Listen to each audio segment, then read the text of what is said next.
Bonjour mon frère Gazvi. Bonjour. Que le Seigneur te bénisse abondamment.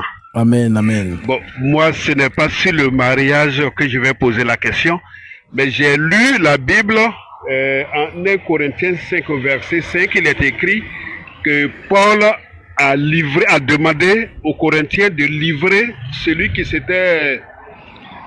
avait commis l'impudicité avec la femme de son père. Oui. Et cela s'est répété encore en Timothée. Oui. Il a dit de livrer cette personne-là à Satan. Oui. C'est l'expression livrer une personne à Satan qui me dérange un peu.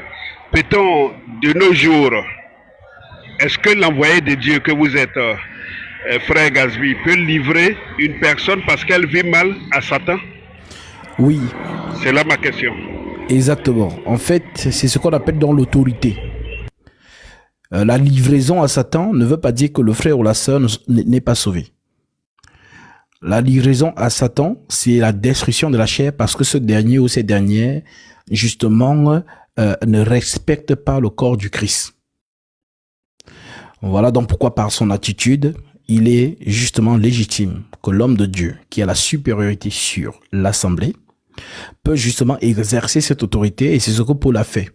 Voilà pourquoi dans 1 Corinthiens chapitre 5, il dit que le corps soit livré à Satan pour la destruction de la chair et que l'esprit soit sauvé au jour du Seigneur. C'est ce qu'on appelle donc le châtiment, dont le frère est châtié ou la sœur est châtiée. Si nous prenons 1 Corinthiens chapitre 11, au verset directement 28, l'Écriture dit que chacun donc s'éprouve soi-même et qu'ainsi il mange du pain et boive de la coupe. Car celui qui mange et boit sans discerner le corps du Seigneur mange et boit un jugement contre lui-même. C'est pour cela qu'il y a parmi vous beaucoup d'infirmes. Ça veut dire que le Seigneur a fouetté certains d'infirmité. C'est pourquoi il y a parmi vous beaucoup d'infirmes et de malades. Le Seigneur a donné la maladie à certaines personnes, comme châtiment. Et qu'un grand nombre sont morts. Et alors Paul continue en disant, si nous nous jugeons nous-mêmes, nous ne serons pas jugés. Mais quand nous sommes jugés, nous sommes châtiés par le Seigneur afin que nous ne soyons pas condamnés avec le monde. Donc c'est ce qui se passe dans l'église. Donc le Seigneur peut châtier, comme il le dit dans l'Apocalypse. Moi, Jésus, je châtie ce que j'aime. C'est un peu comme un enfant qui fait du n'importe quoi à la maison et le papa justement le fouette et ou bien lui l'envoie dormir. Par exemple, si il devait dormir à 20h, donc il finit de manger, il regarde son petit dessin animé à 20h45, il a ou bien 20h30, il a 30 minutes de regarder son petit dessin animé. C'est ça en fait qu'on a instauré dans la maison. Maintenant, comme il se comporte mal, le père l'envoie dormir à 18h même. Il va dans la chambre. Donc ça veut dire qu'il a été châtié.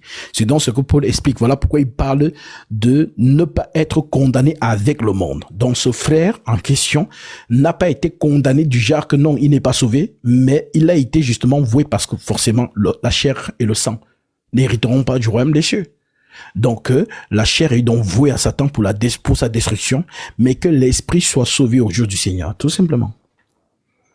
Voilà pourquoi il est très important de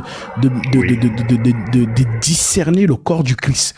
On ne fait pas n'importe quoi dans le corps du Christ. Parce que la sœur ou le frère qui vient à la réunion des saints, ce n'est pas lui ou ce n'est pas elle. C'est le Seigneur Jésus-Christ lui-même. Comment donc quelqu'un dans l'assemblée peut porter envie de sexualité mal placée à une sœur en Christ ou bien une sœur en Christ qui veut séduire un frère dans ce qu'on appelle vraiment l'impudicité? Parce que ce n'est pas dans un but de se marier. C'est-à-dire que je regarde la sœur avec un regard bienveillant de la marier. Cela est fait dans la sainteté. Maintenant, lorsque justement nous entrons dans le corps du Christ même, à ce moment-là, nous devons discerner. Donc, l'impudicité, c'est quelque chose qui dérange beaucoup de personnes. Maintenant, l'apôtre Paul, le sachant, a donc dit aux frères et aux sœurs de se marier. Donc, lorsque justement tu sais déjà que pertinemment que tu n'as pas le don de célibat et que les faiblesses de la chair peuvent se manifester, cela est normal parce qu'on parle de volupté. La volupté sexuelle, c'est quelque chose de biologique, c'est quelque chose de naturel.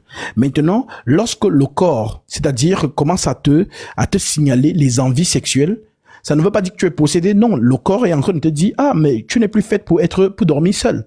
Voilà donc comment tu vas donc te chercher, tu dois chercher à te marier. Donc, une fois que justement tu te maries, tu sais que quand tu as des envies sexuelles, tu prends ta femme. Pareil pour le frère, pareil pour la sœur, lorsqu'elle a ses envies sexuelles, elle prend le frère. Et cela est fait justement dans la paix. Ça veut dire que tu as respecté le corps du Christ. Donc voilà pourquoi il est mieux, je le dis à tous les saints, vraiment d'éviter. C'est-à-dire que la sœur que tu vois, ce n'est pas elle vraiment, c'est la sœur en Christ. Le frère que tu vois, ce n'est pas lui vraiment, c'est le frère en Christ. Donc, évitez de faire ça et fuyez justement, allez justement vous marier, cherchez à vous marier. Donc, voilà pourquoi l'Écriture dit fuyez l'impudicité. Donc, le châtiment que le frère a dans 1 Corinthiens chapitre 15, c'est tout simplement justement le châtiment du Seigneur. Mais ça ne veut pas dire que le frère n'est pas sauvé. Donc, il est sauvé. Mais justement, il est peut-être allé dormir avant le temps. On ne parle pas seulement de l'impudicité. Prenons le cas, par exemple, d'Ananias et de Saphira.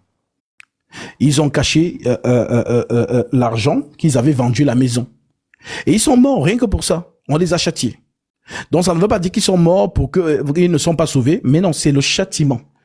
Donc, il y a dans le corps, voilà pourquoi Pierre leur dit, comment vous vous êtes concertés pour mentir au Saint-Esprit. Pierre n'a pas dit pour me mentir à moi, mentir au Saint-Esprit. Donc, Pierre prononce donc une parole et directement l'homme tombe et il meurt. Et la femme vient, il repose la même question. La femme, mais justement, veut encore mentir et Pierre dit, ok, ceux qui ont enterré ton mari vont aussi aller t'enterrer. Donc, ça veut tout simplement dire que c'est le châtiment, en fait. Donc, il ne faut pas seulement regarder l'aspect de l'impudicité, mais il faut regarder tous les aspects du corps de Christ. Ça veut dire que dans le corps du Christ, il faut vraiment avoir une attitude en sachant que quand il y a convocation des saints, dans la réunion des saints, quand tu prends des pieds là pour partir, examine-toi. Est-ce que tu viens charnellement ou alors tu pars vraiment à la rencontre du Seigneur? Parce que les gens ne savent pas quand on dit peut-être que non, réunion des saints, les gens pensent qu'ils partent parce que ça fait depuis je n'ai pas vu la sœur telle, ça fait depuis je n'ai pas vu le frère tel. Alors les gens se rencontrent comme si en fait c'était des retrouvailles. Non, c'est le corps du Christ. Ce ne sont pas des mots en l'air. Nous sommes les membres du corps de Christ. Les gens ne comprennent pas vraiment. Et quand on est mal enseigné, forcément quand on ne comprend pas ces choses, voilà, c'est là on peut justement se laisser porter dans le désordre, ainsi de suite. Notre Dieu n'est pas un Dieu de désordre, il est un Dieu d'ordre. Donc, il est important de discerner que je m'en vais au milieu des saints, donc je dois avoir une attitude qui va avec. Sinon, le Père, justement, peut justement par son serviteur, proclamer l'autorité. Tout simplement. Et c'est un châtiment.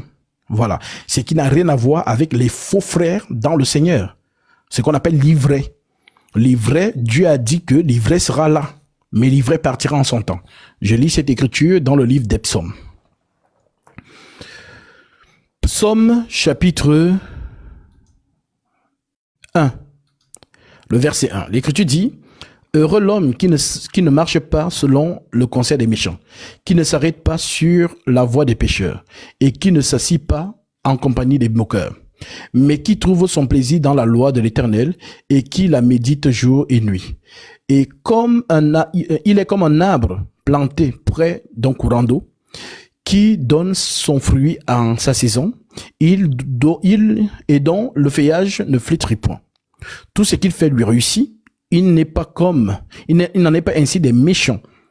Ils sont comme la paille que le vent dissipe. Donc le vent va dissiper les méchants. C'est pourquoi les méchants ne résistent pas au jour du jugement, ni des pécheurs dans l'assemblée des justes.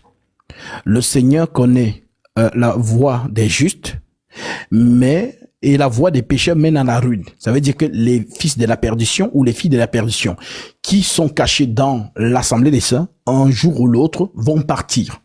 Voilà, elles vont manifester qu'elles ne sont pas justement des nôtres. Ils vont le manifester et ils partiront. Voilà, ce qui n'a rien à voir avec des saints qui peut-être, voilà, un saint par exemple, qui commet l'impudicité avec une autre. lorsque cela va justement venir à mes oreilles. Voilà pourquoi vous allez voir que l'apôtre Paul, lui, il était très exigeant avec ça. C'est-à-dire que l'impudicité, c'était lui, il livrait seulement à la mort. Donc, lorsque par exemple, moi, j'apprends peut-être que un frère ou une sœur a séduit une autre sœur, a couché avec elle, à ce moment, je les prends à part, je les exhorte, sur ces détails, et je peux manifester en eux la miséricorde et de comprendre vraiment ces choses et de ne plus justement voir les choses de cette manière. Voilà pourquoi, là où ceci n'est pas bien prêché, vous allez voir que les soi-disant églises, ça devient un lieu de rencontre, c'est-à-dire un site de rencontre en présentiel. Genre, les gens viennent, ils guettent les sœurs. On me dit que la sœur là, vraiment, elle me regarde bien. Je pense que je vais la séduire. Donc, c'est comme ça que ça commence par les « Oh non, mon frère, j'ai des questions. Oui, est-ce qu'on peut lire ensemble ?» ainsi de suite, et vous entendez après, oh, je ne sais pas comment ça a commencé, mais on s'est retrouvé dans le lit, ainsi de suite. Pourquoi?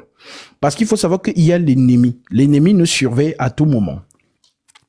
Et l'ennemi, justement, va atteindre une occasion. Il va toujours manifester des circonstances pour vous faire, justement, tomber. Donc voilà donc pourquoi il faut savoir discerner. D'où le fait que, lorsque tu discernes ça, l'Écriture te dit de fuir. Parce que tu es fait de chair. Tu es fait de chair. Nous connaissons Joseph, qui a été justement, dont la femme de Potiphar voulait coucher avec lui. Joseph a résisté pendant plusieurs jours en disant non, je ne veux pas. Tu es la femme de mon maître, ainsi de suite. Jusqu'à ce que cette dernière est entrée dans, voilà, le lieu où il se lavait. Il était nu. Et la femme a dit, aujourd'hui, tu vas coucher avec moi. Voilà comment Joseph fuit. Voilà, il fuit. Pourquoi? Parce qu'il sait que s'il reste là, il va manger. Nous sommes faits de chair. Voilà donc pourquoi l'Écriture dit fuyez l'impudicité. On ne résiste pas. Quel homme peut résister à une belle femme? Ça n'existe pas. Il faut seulement la fuir. Voilà, c'est ça donc alors l'homme prudent qui voit le danger de loin et qui se détourne. Oui, mon frère. Merci beaucoup. J'ai une autre question par rapport au mariage. Oui. J'ai le téléphone, donc je suis en train de vous suivre, donc je ne pourrais pas dire exactement les références de ce dont je vais parler maintenant. Il s'agit du frère qui est en Christ, qui peut rencontrer une sœur, mais qui n'est pas en Christ. Et la parole dit que peut-être que de par ta justice, de par ta sanctification, ta sainteté, tu peux la sauver, cette sœur-là. Ou que l'autre sœur ne repudie pas son mari, qui n'est pas en Christ, qui de par son comportement, par sa sanctification, elle peut sauver ce frère-là. Comment est-ce que cela, on peut le mettre en pratique aujourd'hui? Alors, pour cette écriture fait référence, ce que tu dis fait référence à 1 Corinthiens 7. Et dans 1 Corinthiens 7, l'esprit de la lettre, c'est quoi? C'est que les disciples de Corinthe, justement, avaient des lacunes ou encore des questions ou des zones d'ombre en ce qui concerne le mariage. Ils ont donc fait une lettre à l'apôtre Paul. Paul, éclaire-nous sur certaines choses. Alors Paul, lorsqu'il écrit dans la lettre, il dit ceci. Pour ce qui concerne les choses dont vous m'avez écrites, je pense qu'il est bon pour l'homme de ne point toucher de femme. Toutefois, pour éviter l'impudicité, que chacun ait sa femme et que chaque femme ait son mari. Donc, Paul nous révèle que dans le corps du Christ, la seule motivation qui peut nous pousser à nous marier, c'est justement l'impudicité. En d'autres termes, pour éviter dans l'impudicité, parce que l'impudicité cogne à la porte de tout le monde. Pour éviter dans l'impudicité, on te dit de te marier. Alors, il continue en disant que le mari rende à sa femme ce qu'il lui doit et que la femme agisse de même envers son mari. Donc ici, il parle des choses de la chambre. La femme n'a pas autorité sur son propre corps, mais c'est le mari. Et pareillement, le mari n'a pas autorité sur son propre corps, mais c'est la femme. Donc, il parle des choses des choses de la chambre. Donc, lorsqu'un homme et une femme sont dans la chambre, ils n'ont pas l'autorité l'un de l'autre. Chacun n'a pas autorité sur son propre corps. C'est l'autre qui a l'autorité sur le corps de l'autre. En d'autres termes, lorsque la femme veut faire l'amour, le mari n'a pas le droit de la refouler, n'a pas le droit de lui dire non, je suis fatigué. Parce que quand tu lui dis ça, elle a le désir en elle. Et si tu lui dis non, elle dort frustrée. Et en dormant donc frustrée, l'ennemi, donc Satan, peut justement entrer chez le voisin. Et qui va commencer à dire à ta femme que tu es tellement belle. Vraiment, votre mari a beaucoup de chance. Donc pour elle, elle va donc se dire, mais attends, dans mon foyer, mon mari, c'est comme si je ne l'attire pas. Mais quand je suis à l'extérieur, les hommes voient mon potentiel. Et c'est comme ça, c'est petit à petit. Voilà donc pourquoi Paul va continuer en disant, ne vous privez point l'un de l'autre, si ce n'est d'un commun accord, pour un temps afin de vaquer à la prière. Donc, vous pouvez justement vous asseoir et vous dire, donc, c'est-à-dire de manière unanime, voilà chérie, nous allons prendre 3 jours de jeûne. Nous allons prendre 7 jours de prière. Vraiment, 3 jours de prière, on ne va pas justement se toucher. On va se concentrer dans la prière. Ça, c'est ce qu'on appelle le commun accord. Maintenant, si vous arrivez donc à ce commun accord, vous allez donc entrer en prière. Maintenant, Paul dit quoi? Il dit, afin de vaquer à la prière pour un temps, puis retourner ensemble, de peur que Satan ne vous tente par votre incontinence. Donc, l'esprit par lequel Paul nous prêche nous montre que l'ennemi n'a jamais aimé le mariage. Alors lui, il attend justement lorsque un des deux aura la volupté. Donc, si c'est la femme qui a la volupté et l'homme prive à la femme de son corps, alors l'ennemi regarde. Si c'est la femme qui prive à l'homme de son corps, l'ennemi regarde aussi. Alors, qu'est-ce qui se passe? C'est là où vous allez trouver que, par exemple, au lieu du travail, la secrétaire commence justement à montrer au patron comment sa femme a beaucoup de chance. Alors, vraiment, c'est comme ça, c'est toujours des compliments comme ça. Franchement, votre femme a beaucoup de chance de vous avoir.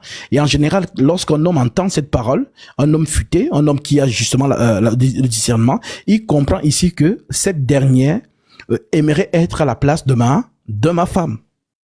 Voilà donc comment l'ennemi fait souvent les choses, et voilà, c'est comme ça que l'homme se trouve en train de tromper sa femme ou la femme, ainsi de suite. Donc pour éviter cela, l'apôtre Paul conseille aux mariés de ne pas se priver l'un de l'autre. Je reprends le verset 5.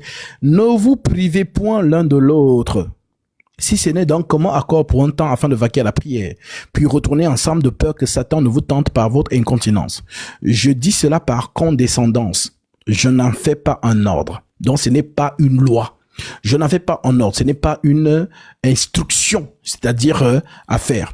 Je voudrais que tous les hommes fussent comme moi. Donc Paul parle de son côté Enoch, si vous voulez, parce qu'il avait le don de célibat. C'est-à-dire aucune femme ne pouvait exciter Paul, si vous voulez. Donc c'est un don qu'il avait. Il n'a pas travaillé. Oui, Voilà. C'est vrai. Maintenant. Oui, mais Lord, commandant Lord, c'est vrai que vous êtes en train d'expliquer là où il ne faut pas se priver de sa femme ou de son mari, mais il y a une partie de la Bible dans le même Corinthiens où il est écrit que si vous avez une femme qui n'est pas chrétienne... C'est dans ce chapitre. Ça vient ensuite. Oui, une femme... Ah d'accord, oui. Mille excuses. D'accord, c'est dans ce chapitre. Parce que si on arrive directement au verset qui dit ça, on ne va pas comprendre l'esprit de la lettre, c'est-à-dire comment on en arrive là. Donc, l'écriture continue en disant donc, je voudrais que tous les hommes fussent comme moi, mais chacun tient de Dieu un don particulier. Donc son don particulier là, c'est quoi? C'est le célibat. Voilà. Chacun tient de Dieu un don particulier. L'un d'une manière et l'autre d'une autre. À ceux qui sont mariés et aux veuves, je dis qu'il leur est bon de rester comme moi. À ceux qui sont mariés, à ceux qui ne sont pas, à ceux qui ne sont pas mariés et aux veuves, je dis qu'il leur est bon de rester comme moi. Mais s'il manque de continence, qu'ils se marient. Car vaut mieux se marier que de brûler. Ça veut dire quoi, brûler? Brûler d'excitation. Une personne qui a envie de faire l'amour est une personne dont les hormones sont en ébullition. C'est ce qu'on appelle brûler. Donc, le corps brûle d'amour, de désir sexuel. Donc, ce n'est pas brûler en enfer ici. Parce qu'il y a des gens qui disent que non, c'est brûler en enfer. Non, c'est brûler d'excitation. Donc, il vaut mieux que tu te maries que de brûler d'excitation et que tu n'as personne. Alors, l'apôtre Paul rappelle donc à ceux qui ne sont pas mariés et aux veuves que pour lui, s'ils peuvent rester comme lui sans se marier, qu'ils le fassent. Mais s'il manque de continence, ça veut dire que l'incapacité à gérer l'émotion sexuelle, alors qu'il se marie. Ok, voilà pourquoi je dis que l'émotion sexuelle est quelque chose de biologique. C'est biologique. Il n'y a pas de mari de nuit là-dedans que, oh non, machin, sirène des eaux, c'est faux. C'est biologique. Il est normal de ressentir l'envie sexuelle. Mais maintenant, quand la vie sexuelle vient, est-ce que tu es marié? Si tu n'es donc pas marié, marie-toi. Mais si tu ne te maries pas, à ce moment-là, tu entreras dans la phase d'impudicité. Pourquoi? Parce que tu auras besoin d'éteindre le feu naturel qui est en toi. Voilà, donc tu auras besoin de quelque chose pour éteindre ce feu. C'est là maintenant que vous voyez souvent les gens entrer justement dans la légèreté, voilà, coucher avec une femme qui n'est pas sa femme, ou bien la masturbation, ainsi de suite, parce que c'est le moyen qu'on veut éteindre ce désir sexuel, ce feu qui est allumé en nous. Alors, l'apôtre Paul continue en disant au verset 10, « À ceux qui sont mariés, j'ordonne, non pas moi, mais le Seigneur, que la femme ne se sépare point de son mari. » Ça, c'est ce qu'on appelle la loi de Christ, l'instruction, le commandement. C'est-à-dire que les femmes dans le Seigneur ne doivent pas se séparer de leur mari. Si elles se séparent, entre parenthèses, qu'elles demeurent sans se marier, ou qu'elles se réconcilient avec, ou qu'elles se réconcilient avec son mari, et que le mari ne repudie pas sa femme. Ça veut dire que tu as deux options. Soit tu ne te sépares pas de ton mari, mais maintenant, si tu veux trop te séparer, ça veut donc dire que tu es capable de rester sans qu'un homme ne te touche jusqu'à ce que tu entendes que ton mari est mort. Parce que le seul lien qui rompt le mariage, c'est la mort. Voilà donc pourquoi, lorsque la femme se sépare donc de son mari, elle va rester 1 jour, 2 jours, 3 jours. Mais il y a une chose qui va la visiter, c'est la volupté, l'excitation sexuelle. Et lorsqu'elle sera donc dans l'envie sexuelle, qui va lui faire l'amour? Elle est donc obligée de se réconcilier avec son homme parce que c'est le seul qui peut la toucher. Maintenant, si elle ne le fait pas, elle laisse donc la porte à entrer du monde des ténèbres qui peut lui proposer, non, il y a tel homme qui veut de toi, et ainsi de suite, ou bien ça commence à acheter des machines, les masturbations, et ainsi de suite. Donc le Seigneur il sait comment il a régi la nature, la biologie. Il sait que la femme aussi, étant dans le mariage, elle est habituée à satisfaire son corps avec son mari. Mais maintenant, si elle s'éloigne de ce dernier, forcément, la nature va la rappeler à l'ordre que il faut que tu retournes chez ton mari. Maintenant, si elle ne retourne pas vers son mari, alors ça veut donc dire quoi? Les yeux de l'esprit vous montrent que cette dernière fait autre chose avec un autre homme. Ou alors elle-même se satisfait. C'est donc ça que vous voyez aujourd'hui, ainsi de suite. Maintenant, donc, verset 12, l'Écriture dit, aux autres, ce n'est pas le Seigneur, c'est moi qui dis. Si un frère a une femme non croyante, dans ton verset, et qu'il consente à habiter avec lui, qu'il ne la répudie point. Là, on parle de la non-croyante, une athée. Parce que la musulmane, par exemple, c'est une croyante. Elle croit en un autre Dieu. La bouddhiste, par exemple, c'est une croyante. Elle croit en un autre Dieu. Le non-croyant, c'est celui qui ne croit en rien. Donc, on dit donc que si un frère a une femme non-croyante et qu'il consente à habiter avec elle, qu'elle ne la répudie point. Si une femme a un mari non-croyant et qu'il consent à habiter avec elle, qu'elle ne répudie point son mari. C'est même d'ailleurs le seul verset dans la Bible où on parle d'une femme qui peut répudier un homme. C'est seulement dans ce cas. Maintenant, car le mari non-croyant est sanctifié par la femme. Et la femme non-croyante est sanctifiée par le frère. Pourquoi? Parce que la sœur en Christ a le Saint-Esprit, le frère en Christ a le Saint-Esprit. Donc, le partenaire non-croyant qui s'unit à eux, c'est un seul corps. Ça veut dire que la femme là participe au Saint-Esprit de son mari, elle est sanctifiée par lui. Pareil pour la femme qui épouse un homme non-croyant. Voilà, le non-croyant est sanctifié par l'esprit qui est dans la sœur. Et pareil pour leurs enfants. Les enfants donc sont sanctifiés par l'esprit qui est dans leur mère. Voilà donc pourquoi les apôtres ne baptisaient pas les bébés. C'était par ce principe. Parce que la maman qui a le Saint-Esprit, son bébé bénéficie de sa sanctification. Au même degré que le mari. Voilà donc pourquoi l'enfant, s'il meurt à ce bas âge-là, l'enfant est sauvé.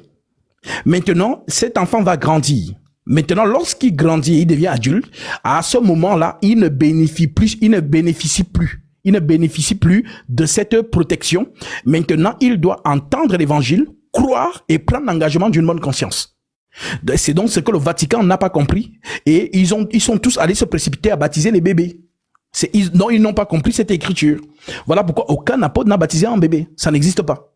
Donc, c'était justement parce que c'est la raison qui donne, si l'enfant meurt, au moins il est baptisé. Non, l'enfant n'a pas, si la mère a le Saint-Esprit, bah, forcément l'enfant est pur. C'est ce que l'Écriture dit, je continue. Et si la femme, si une femme non croyante, et qui consent à habiter avec elle, qu'elle ne repudie point son mari. Car le mari non-croyant est sanctifié par la femme et la femme non-croyante est sanctifiée par le frère. Autrement, vos enfants seraient impurs. Tandis que maintenant, ils sont saints. Ce sont des saints, ces enfants. Parce que leur mère a le Saint-Esprit. Donc, les enfants bénéficient donc la protection de la mère. Donc, il n'y a que de l'esprit. C'est pourquoi le mariage est puissant. Le lien du mariage est très puissant.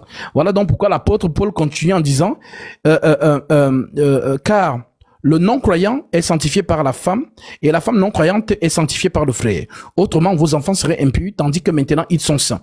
Si le non-croyant se sépare, qu'il se sépare, dès qu'il se sépare, cette sanctification aussi se sépare de lui.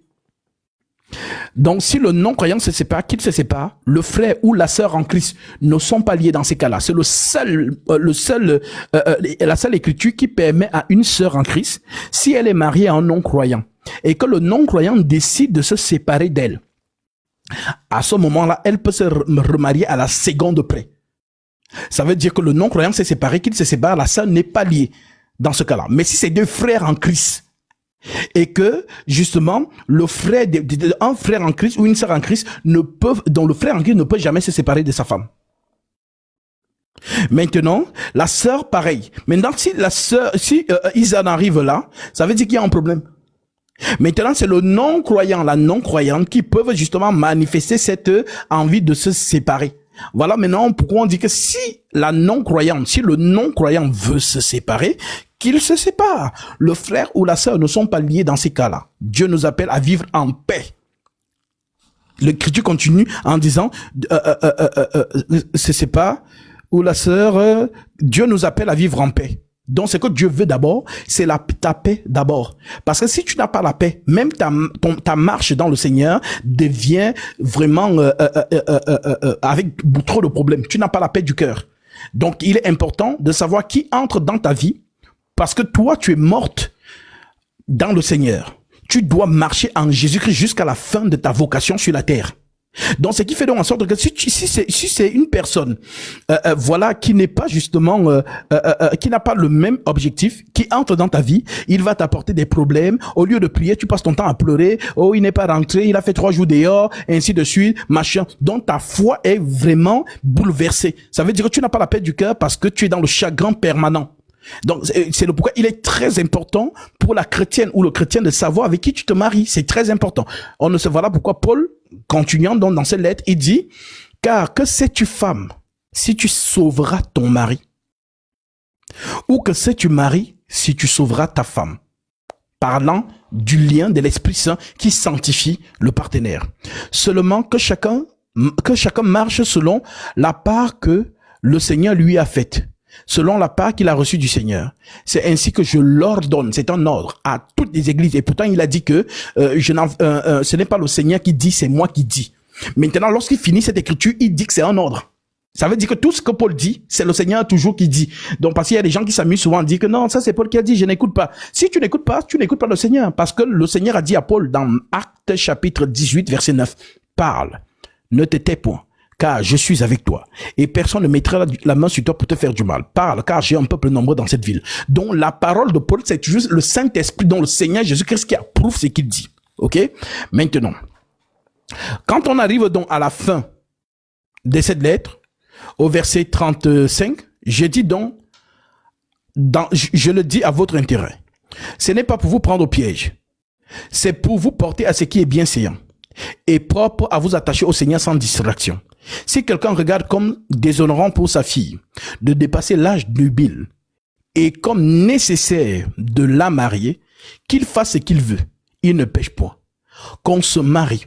Alors, dans d'autres versions de cette même écriture, vous allez voir si le fiancé, c'est une fausse version. Il faut corriger ça. Ce n'est pas le fiancé, c'est le père. Donc, pourquoi nous disons que c'est le père? Parce que nous, je sais où Paul a pris cette écriture pour l'instaurer à l'église. Il a pris ça dans Nombre chapitre 30, verset 4. C'est le père qui marie sa fille. Donc, ici, ce n'est pas le fiancé. Donc, je le dis pour ceux qui ont la version qui dit si un fiancé regarde comme déshonorant, ainsi de suite. Donc, c'est une fausse version. Dans la vraie version, c'est celle que, justement, Louis II dit. Celui qui a pris donc on dit donc, si quelqu'un regarde comme déshonorant pour sa fille, de dépasser l'âge nubile et comme nécessaire de la marier, qu'il fasse ce qu'il veut, il ne pêche point qu'on se marie. Mais celui qui a pris une ferme résolution, sans contrainte et avec l'exercice de sa propre volonté, et qui a décidé dans son cœur de garder sa fille vierge, celui-là fait bien. Ça veut dire qu'un père peut décider que sa fille ne se marie pas. Et si elle force de se marier, elle-même va voir comment ce mariage va aller. Donc, mais celui dont on dit donc que, ainsi, celui qui marie sa fille fait bien, et celui qui ne la marie pas fait mieux.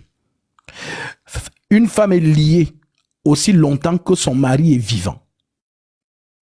Si le mari meurt, elle est libre de se marier à qui elle veut, seulement que ce soit dans le Seigneur. Nous sommes en Christ, donc que ce soit dans le Seigneur.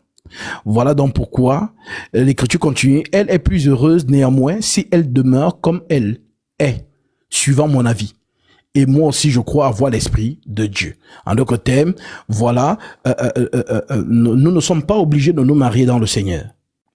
Nous devons juste discerner, est-ce que nous avons la volupté ou nous avons la continence. Si on a la continence, on n'a pas besoin de se marier.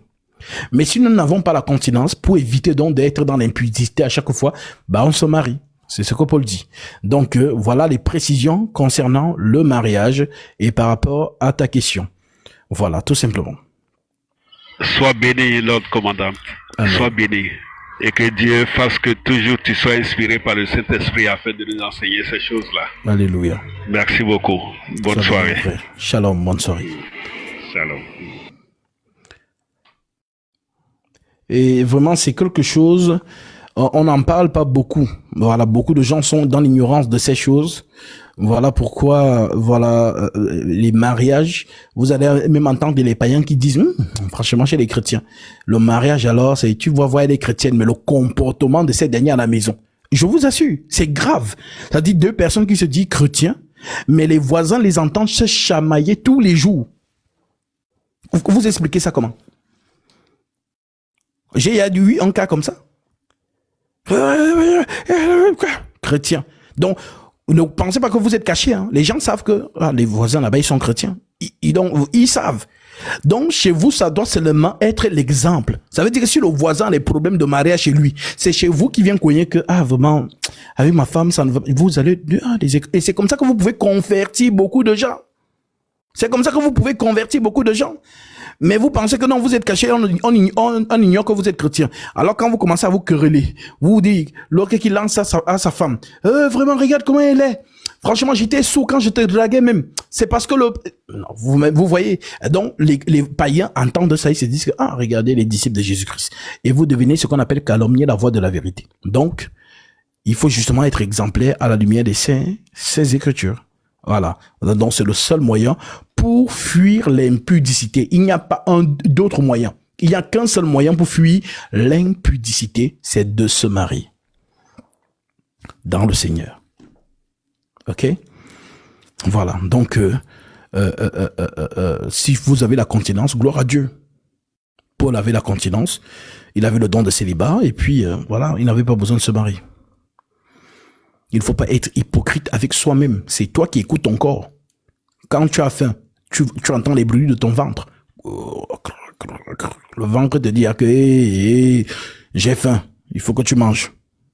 C'est naturel. Quand tu as soif, tu bailles. Tu sens que ta gorge te dit non, il faut boire. Tu bois. L'horloge naturelle. Maintenant, quand tu as envie de faire l'amour, c'est aussi naturel. Oh non, quand j'ai envie de faire l'amour, je chante les louanges et puis ça part. Tu fais erreur. Tu sais pourquoi? Parce que c'est comme si tu cumulais, tu amassais le désir. C'est-à-dire que le désir vient, tu le mets à côté. Le désir vient encore, tu le mets à côté. Donc, tu ne fais que mettre à côté jusqu'à ce qu'il y a un trop plein. Et c'est dans ce trop plein là qui fait souvent quand les gens vont dormir, ils se réveillent, il est tout mouillé. Elle se réveille, elle est tout mouillée. Oh, je ne sais pas, les maris de nuit, ce n'est pas mari de nuit. C'est dans ta tête là-bas. Voilà. Tu as envie de faire l'amour, tu as gardé. Voilà. Et ça revient sous forme de songe.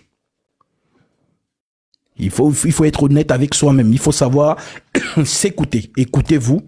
Je ne suis plus faite pour être seule. Il faut que je me marie. Alors, tu te maries. Voilà, c'est ça en fait. Mais maintenant, si vous voulez être hypocrite avec vous-même, bah, c'est à ce moment-là que vous allez voir justement ces choses-là. L'impudicité ne laisse personne. Nous ne sommes pas faits de faire. Voilà pourquoi, oui, le don de célibat, c'est vraiment une grâce. C'est une grâce. Donc, mariez-vous. Vraiment, nous sommes arrivés à la fin. Ceux qui, justement, sont restés encore avec des questions,